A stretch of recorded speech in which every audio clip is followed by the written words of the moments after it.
Hello everyone, welcome to only GS master class. तो दोस्तों, आज के वीडियो में हम लोग डिस्कस करेंगे 9 मार्च 2024 के डेली करंट अफेयर। चलिए शुरू करते हैं। पहला क्वेश्चन है, भारत की पहली ड्राइवरलेस मेट्रो ट्रेन की शुरुआत कहाँ से की जाएगी। तो दोस्तों, बात की जा रही है भारत की जो पहली ड्राइवरलेस मेट्रो ट्रेन होगी, इसकी शुरुआत की जाएगी दोस्तों कहाँ से, तो बेंगलुरु से। विकल्प सी आपका यहाँ पर बिल्कुल करेक्ट है। तो ये जो मेट्रो होगी ये बेंगलुरु के एलो लाइन पर चलेगी। आरवी रोड और बोमा संद्रा बीच की दूरी कितनी होगी, 18.8 किलोमीटर।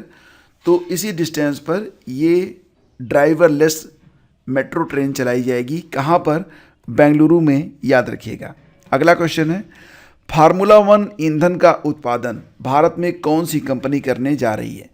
दोस्तों, ये जो रेसिंग कारें होती हैं इसमें नॉर्मल पेट्रोल यूज में नहीं लाया जाता है। इनके लिए एक विशेष प्रकार का पेट्रोल उत्पादित किया जाता है। भारत में ये जो विशेष प्रकार का पेट्रोल होगा जिसको आप कहेंगे फार्मूला 1 ईंधन, इसका उत्पादन करेगा इंडियन ऑयल। तो विकल्प ए आपका यहाँ पर सही है।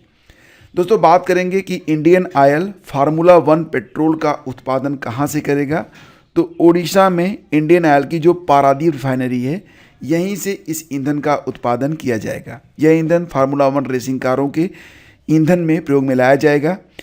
आपको याद होगा कि अभी हाल ही में आईओसी इंडियन ऑयल कॉरपोरेशन के द्वारा एक उच्च गुणवत्ता वाला स्टार्म पेट्रोल भी लॉन्च किया गया था। जो रेसिंग बाइक्स होती हैं उनके लिए ये पेट्रोल प्रयोग में लाया जाता है, जिसको कहेंगे स्टार्म पेट्रोल। आईओसी यानी कि इंडियन ऑयल कॉरपोरेशन, इसकी स्थापना होती है 30 जून 1959 को। हेडक्वार्टर नई दिल्ली में है। वर्तमान में अध्यक्ष कौन है, श्रीकांत माधव वैद्य, याद रखिएगा। अगला क्वेश्चन है, 10वीं भारत दक्षिण कोरिया संयुक्त आयोग बैठक JCM भारत की ओर से किसने हिस्सा लिया है। तो दोस्तों, भारत दक्षिण कोरिया संयुक्त आयोग बैठक ये 10वां संस्करण था। इसमें भारत की ओर से भारत के विदेश मंत्री एस जयशंकर जी ने पार्टिसिपेट किया है, प्रतिभाग किया है।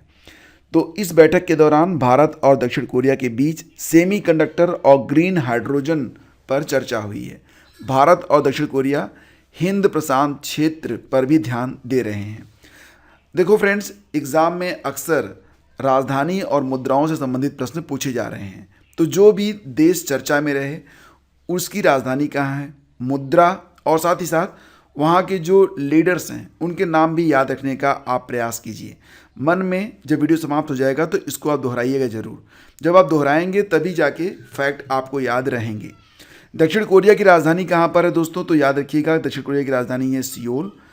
प्रधानमंत्री कौन है, हान डग शू हैं। राष्ट्रपति हैं यूंग सुक योल। अब ये नाम ऐसे हैं जो कि एक बार में तो याद होंगे नहीं, तो इसको आप 2-3 बार रिवाइज जरूर कीजिएगा। मुद्रा चलती है वहाँ पर कौन सी, वान चलती है। और एक बात और भी, तो दक्षिण कोरिया को शांत सुबह की भूमि के नाम से भी जाना जाता है। साहित्य अकादमी द्वारा विश्व के सबसे बड़े साहित्य उत्सव का आयोजन कहाँ पर किया गया। तो दोस्तों, साहित्य अकादमी के बारे में आप जानते होंगे।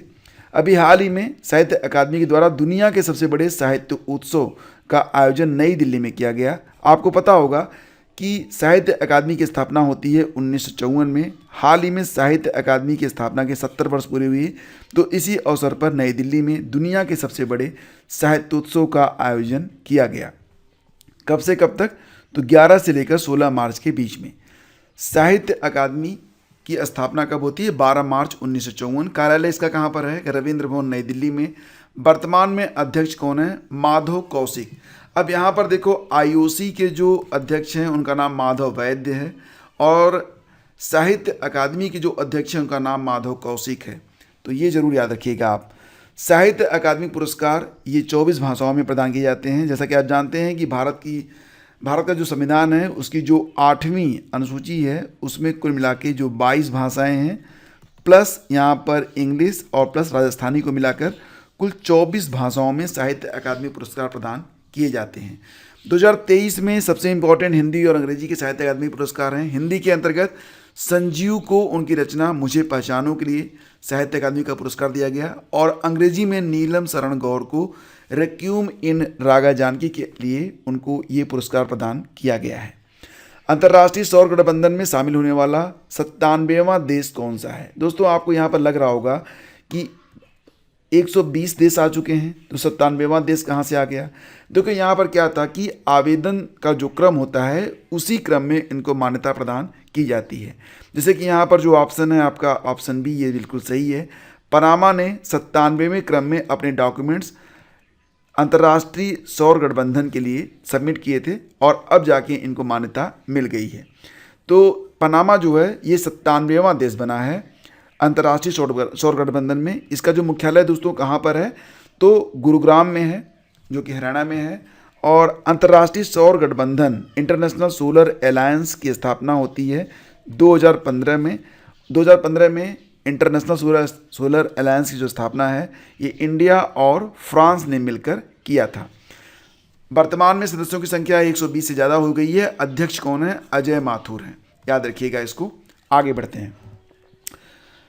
हाल ही में सी डिफेंडर्स 2024 अभ्यास का आयोजन भारत और किस देश के बीच किया गया है?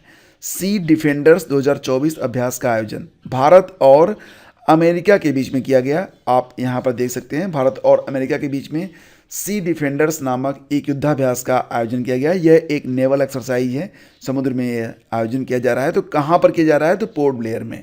कब से कब तक? 9 और 10 मार्च को। उद्देश्य रहेगा समुद्री डकैती और जो चुनौतीपूर्ण स्थितियाँ होती हैं उससे निपटना। देखो फ्रेंड्स, भारतीय तटरक्षक बल ICG की जो वर्तमान में DG हैं कौन है? राकेश पाल हैं। इंडियन कोस्ट गार्ड डे भी मनाया जाता है, ये होता है प्रतिवर्ष कब? 1 फरवरी को। हाल ही में इन्फोसिस की सुधा मूर्ति जी को किस सदन के लिए नामित किया गया है? तो दोस्तों इन्फोसिस की जो चेयरपर्सन हैं सुधा मूर्ति जी, उनको राज्यसभा के लिए हाल ही में राष्ट्रपति द्रौपदी मुर्मू जी के द्वारा नामित किया गया है।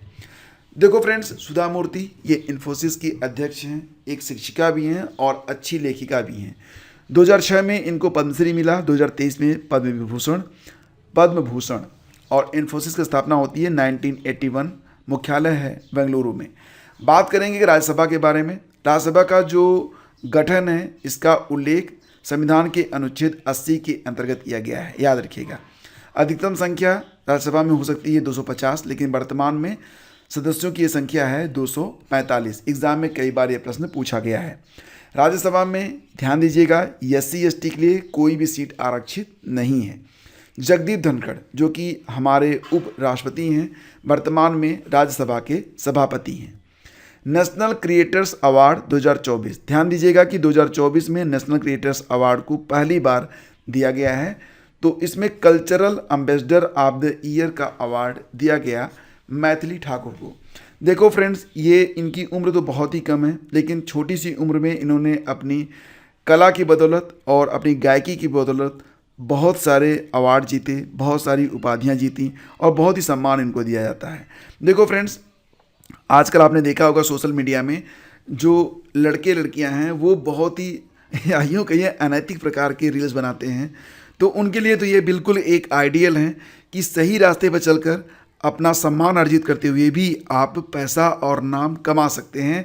इसके लिए आपको छिछोरा करने की कोई ज़रूरत नहीं है।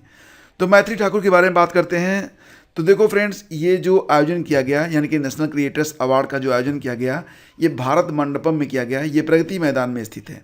नेशनल क्रिएटर्स अवार्ड ये पहली बार दिए गए हैं 2024 में, तो ये इंपॉर्टेंट हैं और ये अवार्ड कुल 20 कैटेगरी में प्रदान किए गए हैं। दोस्तों अगला क्वेश्चन है, केंद्र सरकार द्वारा इंडिया AI मिशन के लिए कितना बजट आवंटित किया गया है? तो इसका उत्तर हो जाएगा ऑप्शन ए, यानी कि 10,372 करोड़ रुपए। तो दोस्तों AI पारिस्थितिकी तंत्र को गति देने के लिए पूरे देश में भारत AI नवाचार केंद्र स्थापित किए जाएंगे। 2 या 3 शहरों में डेटा और AI लैब भी बनाए जाएंगे।